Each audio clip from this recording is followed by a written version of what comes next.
Здравствуйте, товарищи, this is RussianFreako9, and I'm back with another video for you guys. Just got done digging myself out of a ditch I found myself in this morning, under 2 feet of snow, but that's okay because I live in Chicago and we have quite the wonderful winter here. Just kidding, I actually love all the snow and it's all good, but happy New Year to you guys. As you can tell, mine went very, very well. This video is also about 6 months old. It's arms race review overview kind of guide type of deal. But and I wanted to just leave it as it is. Unfortunately, I still had copyrighted intros and outros and stuff, so I have to voice over that. The transition won't be the smoothest because right now you don't hear any game sound, but you will in just a moment. And I really, really hope you enjoy. And you know, my futuristic voice will be back after the outro. But today I'll bring you a little bit of a guide slash overview, and the overview part's gonna come first and the guide second of the CA's newest mode. It's called Arms Race. That's the only time I will call this mode Arms Race because it's actually gun game. Secretly, they just stole another mode off of another game. Well, surprise, surprise. At least it's good, though. This is the first thing CA's done since the map Oil Rig that we're incidentally playing on right now that I actually approve of. Part of the reason is that back in 2009, I myself, yes, I'm that old, I've been playing this game since it started up, I've made a suggestion on the forums, of CA forums, that we should have a gun game mode, and I got flamed off of it to all hell. People are going like, go back to COD, yeah, this is a place for gun game. Well, for one thing, you know, I was sitting there screaming like, oh, gun game's not for COD, it's for Counter-Strike, oh, there's no hope for this generation. But also, the fact that now that we have it, I'm happy, and I hope you haters are lit up like a torch in hell, because that's what you get. And I'm very happy with this one. Now, the origin of gun game, like I said, lies with Counter-Strike, and it was a team-based type of deal where you start off with a certain gun, or actually a knife. Usually it was either the first pistol, a Glock 18, or the knife, and you work your way up the tiers just as they go in the shop. So, pistols, shotguns, SMGs, assault rifles, machine gun snipers, and then back to grenade and knife. Well, thing is, here, that was kind of like a hard, easy, hard type of thing with the guns. You start off with the hard, you go to easy, and then you go to hard again. Here, what CA did was, it was a little bit different, and that I actually like the originality. It's a one-man army-based game, which I say is interesting because the team aspect in Counter-Strike was a little bit, I say it was not as fair, because if you have a shitty team, you're gonna end up getting camped and you're gonna end up losing. You're not gonna get any gun progression or anything. You're gonna be stuck on your pistols, and they're gonna be killing you with assault rifles, and you're not gonna have a good time. So that's better now. It's a one-man army, and also the fact that, like, you know how I'm usually all into I'm always into elim. I have never done one-man army seriously ever, and the thing here is, now that you have no team, you have less worries, because whereas, normally, like it or not, you entrust your team with certain things when there's people around you, you know? For example, you're running down the hallway and there's a guy behind you, you sort of trust that either A, he will cover your ass, or B, he's gonna get killed before you do if somebody comes up behind you. Well, little did we know that people apparently like shooting the guy that's farthest from them, just to piss him off. You know, that's just my angry rant for the day. But that sort of thing is eliminated in One Man Army, because what happens is, you're alone and you know it, and that causes you to look everywhere. You're always aware of everything. Like in DayZ, you're seeing through walls practically with your X-ray vision. And I don't hack, don't worry. But that's the thing, you're so aware that you're able to respond, you know, to people just popping around the corner, instead of, whereas in elim, you know, you have a little bit of hesitation time, like, oh, maybe that's my teammate. Here, anything that moves, you shoot. Anything that makes a sound, you shoot, and that helps a lot, in my opinion. I still like elim better, but not for this mode. This mode is perfect as it is. So, also, another thing that I really actually like is the fact that in this mode, getting behind someone, like normally, you know how I always complain, or actually you probably don't because I don't complain in commentaries, but I always complain about how people in elim always somehow manage to get behind me and kill me from the behind, from the side, whatever. If it's front, like one-on-one, usually I win. Not always, but usually I take you know, I'm victorious. Thing is, here, it's not as hard to get behind someone. You know, so basically in elim, say on Oil Rig, you have to go all the way almost to their base and then back around to get behind them. Here, all you have to do is go around a couple walls, and if they've lost track of you, you're virtually already behind them. And that obviously puts you on alert more, At the same time, it allows you to actually do all these. Well, for me at least, I normally am not the one that's coming up behind people. I'm just kind of rushing them from the front. But, you know, it gives you a chance to really do some, you know, corner somebody somewhere. You know, it's kind of fun. So, I like that. The guns here, the gun progression is also different. So, as much as they rip this mode off of other games, the physics of it are much different. You start off with assault rifles, moving on to SMGs, which I'm at right now, to machine guns, to shotguns, to sniper rifles, and then you're back at the pistol and knife combo. I believe I haven't missed anything, but you'll see it in this video. And that is more, that's not the hard, easy, hard progression. That's the easy and hard, harder, holy shit, how the fuck my virginity's gone forever combo, okay? That's how the progression is. Because, trust me, when I like it, believe it or not, I actually like this. But the thing is, when you get to the sniper rifle or machine guns, and there's people with assault rifles, you better be good in order to get past that, or lucky, I guess. But, and the reason that's good, the reason I'm not hating on it, is because it allows people who have joined later in the game to catch up. Of course, if you join like 20 kills behind, for example, somebody joined right now, I'd say they have no hope of, you know, getting ahead of me, because I'm the leader here. But, although if they're really good, I guess they would be able to, because I'm not the best player in the world, as you know. But the thing is, it's very hard. But if you're like 10 kills behind, for example, it's easier than, for example, if you started with a pistol and other people have assault rifles and all they do is kill you. You know, it's just more fair that way. Now, the one thing that I always expect of CA, and they managed to do it, they tried hard, I know they did, is to bring in the pay-to-win aspect into this. And they did it with these cards, silver and gold. Silver you can buy for GP, gold you can buy for NX. And it makes the whole thing less balanced, because what those cards do is allow you to have a chance of drawing, for example, how I did now. I have a gold card equipped because they're giving them away. Don't think I'm spending an X. It gives you a chance of drawing, or like, you know, pulling out a gun, I guess, in one of your stages, which you have like for 45 kill game, it's like 4 kills per gun, except if it's a sniper rifle or a pistol, that's 3 kills, I think. But and there's like 3 guns per each class. But you know, it gives you a greater chance of drawing something good, you know, like an NX regular, or with a silver, a GP rare, or a GP like a higher level GP, which is cool, I think. But at the same time, like, it gives you a chance to try out a lot of different guns, you know, and it's cool because I don't usually, you know, go for the MG36, but I realize it's a pretty good gun now. But, you know, it's not very balanced when somebody's running around with, you know, I don't know, like a MP7, and somebody runs out with dual Chris's and hoses them down. I mean, it's not the most fair scenario, but it's not a big deal, believe it or not, because they're not out running around with these things the whole game.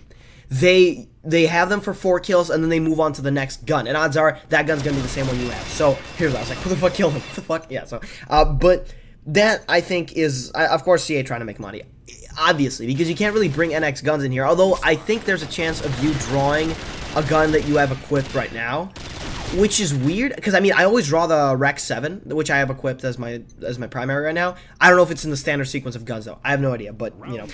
Also, another thing, for all those of you normal human beings like myself who actually don't do too much one-man army, I'm actually kidding, by the way, because I actually respect one-man army players tremendously, because it is really hard. But for all those of you people who play elimination like me and don't really know much about OMA, basically, tips include, you know, just basic one-man army rules apply, you know. You gotta stay away from the center of the gunfight. That is the most basic rule that I am aware of fully, and I just can't seem to make myself do, because, like I said earlier, I am the type of guy who's going to go balls deep into the family cat and just kind of charge at the opposition and take them head on. That doesn't work here, because, you see, when you're in the middle of a gunfight, not only can you not tell where the hell you're shooting and who's shooting at you, you're getting crossfired from 17 directions, and it's not going to get you anywhere. So, you can't get your own kills in this mode. You have to steal other people's kills and then kill them. That's the only way it works. So, what I'd suggest is, if you see gunfire, if you hear gunfire, you stay to the edges of that and fire in, because A, you'll be able to scope out specific enemies and aim at them. B, nobody's going to probably be shooting at you, because the odds of, you know, a stray round crossfiring you in the face is going to be much less than if you're in the middle of it. So that's just a basic rule. I know that everybody's aware of this, but damn it, it is hard to actually make it happen for somebody like me. I'm aware of the fact that there's a lot of people that are a lot like me out there as well. So, Also, another thing that's crucial here is that KDR doesn't nearly matter as much as it does in Elim. In other words, in Elim, you know, say for example your whole team is doing 3.0, you're gonna win. Unless the stars align and Saturn, like, impregnates Pluto, you know, we're not gonna be able to lose if we all go, you know, 3.0. The thing is, here, that doesn't matter so much. So you can be all tactical like you are in Elim, and we know it, you know, we're all like sneaking up on the opposition and waiting for just the opportune moment. You cannot wait here, no matter what you do, because even if you don't die, whoever's contesting you for the lead is going to be able to rack up kills on other people who are going to be dying. So what you have to do is, you have to get off your ass, and you have to get in there, and you literally have to go for every single kill you can. If you see someone running away from you, even if you have a shotgun, shoot at them so that A, they turn around and they're engaging you now. They're not running away and they're closer in range. B, you already took off some health from them and you're able to, you know, hopefully kill them afterwards. And C, this speeds up the action. Instead of you, like, chasing them across the map for 3 minutes, you can actually get shit done. You can engage, and either you can die and respawn and try again quicker than if you died and respawned after chasing them for 3 minutes, or you could kill them and get to the next gun level or whatnot. So that helps a lot, actually. You'd be surprised. But although I'm willing to bet that a lot of people already know that. So also, again, move constantly, not just when you're chasing after somebody. Just move, you know, like, because since people are always respawning, you'd rather be running away from someone who spawned behind you than standing right next to someone who spawned behind you, because then that's a sure way to die. And with that, there's two approaches you can take. Some people wear heavier vests so that they can, you know, survive a couple of bagfuls of rounds going their way before they, you know, die, so they can get a few kills in it. The thing is, I usually stick to a lighter vest. Here, I believe I'm wearing either my recon vest. Yes, I bought the perm at some point in time, and yeah, I don't really regret it. Or, you know, a light vest with some lighter sprint stamina type of deal, because there are so many advantages to that when it comes to, obviously, not when we're not talking about your overall armor level. And that is, A, you get to move faster to reach fighting. Like, if you, for example, down that hallway right here on this map specifically, that's where all the fighting seems to happen. The only reason that guy killed me there is because I sort of attracted him. And this guy seems to be following me with a shotgun everywhere I go. And I have a sniper rifle. But although the snipers, my personal opinion is it's the best in the game, and I have it for perm, and I love this thing. But either way, the way it works is, if there's fighting down the hallway, you want to get there before it stops, because if you get there and there's nobody there anymore, A, you're not on the outside of the fighting, you don't know where anybody is, you're not able to kill them. Bullshit spawn shield. I'm not sure if spawn shield actually exists in this mode. Whenever I spawn, I seem to get insta-killed all the time. Whenever people spawn, I try to shoot them, they don't die for shit, so I don't know. But anyway, the thing is, it's crucial that you get there when there's still people there, because if there aren't, then A, there's people probably aiming at you now from the outside, so you're in the middle of the combat zone. B, it's just you're trying to get kills, so what's the point of lumbering across the map to nothing? You know, you gotta get there fast. Also, if there's a mechanic, or rather a psychological thing, where if there's two guys running next to each other, one is crazy fast and the other, like, I'm talking like jumping off of walls and shit with his recon vest, and then the other one's lumbering along with a machine gun and like a, I don't know, heavy vest, people are going to be more tempted to go for the slower guy because he's easier to hit. Because the faster guy, odds are he's going to... By the way, this is a gold card advantage. I just got a fucking full auto pistol. I didn't realize it was full auto until I flipped it. But anyway, people will go for the slower moving targets, which leaves you, if you're faster, to jump around them in circles and kill them. Also, it helps with the last stage, which is knifing, because it's a lot easier to knife someone when you're jumping around them in circles than the other way around, you know? So, basically, this game mode, it's just that. It tests for versatility. So, if you are a specialist, if you specialize in one map with one gun, you know, like, you're just hellishly good in Death Room with a PP-19, you're not gonna get anywhere. Because if you're the kind of person, see, I'm in the last stage right now, if you're the kind of person who I'd take to, like, I don't know, Snow Valley, and I'd mop the floor with you, because I'm a very average player. I can basically manage on almost all the maps decently, not crazy good, not a 3.0, but I can pull off a 1.1 to 1.5 on almost anything, and that's what you need in this mode.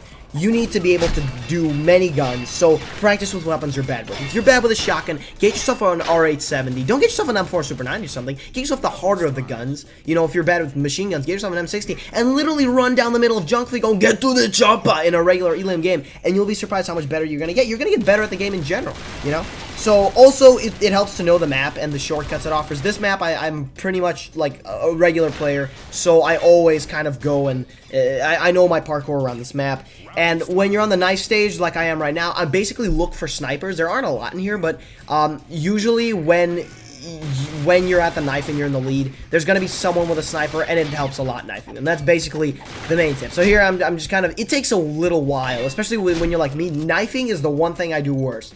Like, that's what I'm not versed out with. Fortunately enough, you know, you also get a grenade. First time I played this, though, I didn't realize you did. And I ran around, literally, this is Junk Flea, an 8-man game. This is the first one I ever won. And I was just kind of running, and I knifed somebody to death. And people were like, whoa, seriously, dude? You don't even... I'm like, I didn't know I had a grenade. I thought the grenade was, like, a different stage, you know? But little did I know. Well, basically, that was the little guide overview. If you guys disagree with me on anything, just type it in the comments. But don't type in, oh, you suck at the game, because that's not news for anyone. You know, just try to help some people. But meanwhile, I'm just going to blow this fucker up with my grenade. And that's my little win. You saw the full progression of all the guns and all the everything to this. So if you have any questions, just post them. But as always, the best way to really find out is to go out and try it yourself. I know this is going to be one of my new favorite modes, and there's probably a lot of people out there that want to get good at it as well. So as long as you follow the tips, you should be able to do fine. And, you know, I hope you guys enjoyed. I hope you guys found it helpful. If you did, go ahead, like, comment, subscribe, whatever. Any kind words really do help. They really do. And tell a friend, you know, about the channel. Facebook is Tuna Fish Productions. Go like that for stuff and things. And then RussianFreak09 on Twitter. And thank you very much for watching. And stick around for more content right here on RussianFreak09.